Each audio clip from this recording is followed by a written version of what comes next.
నమస్తే అండి. మనకి మనిషికి 4 జన్మలండి. బ్రహ్మదేవుడు మనిషిని పిలిచి 40 సంవత్సరాలు ఇచ్చాడండి. తర్వాత కుక్కను పిలిచి 40 సంవత్సరాలు ఇచ్చాడు. కుక్క ఏం చేసింది, అమ్మో నేను ఆ కాపలా కాయలేను, నా వల్ల కాదని చెప్పేసి 20 సంవత్సరాలు చాలంది.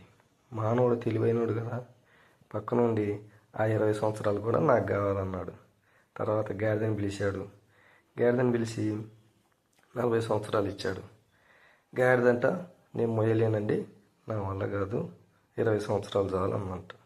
మానవుడు తెలియగలడు కదా, ఆ 20 సంవత్సరాలు కూడా నాకు కావాలని చెప్పి అడిగాడంట. తర్వాత కోతిని పిలిచాడు, 40 సంవత్సరాలు ఇచ్చాడు.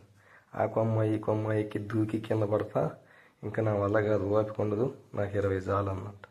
మానవుడు తెలియగలడు కూడా కదా, ఆ 20 కూడా నాకు కావాలన్నమాట. మొత్తం 40, 60, 100 సంవత్సరాలు అయింది మనిషికి.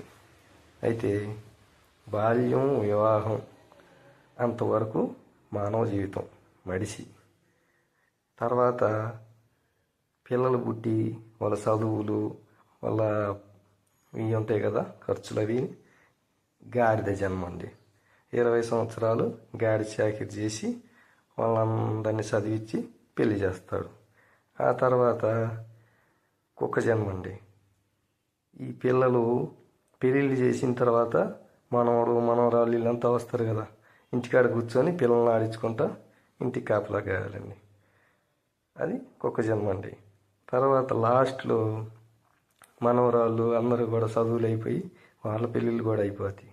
వీడికి మైండ్ పోయిద్ది. ఇక ఇంటికాడ కూర్చొని ఇట్ట కోతిలా గీక్కుంటాడు. ఇది కోతి జన్మ అండి.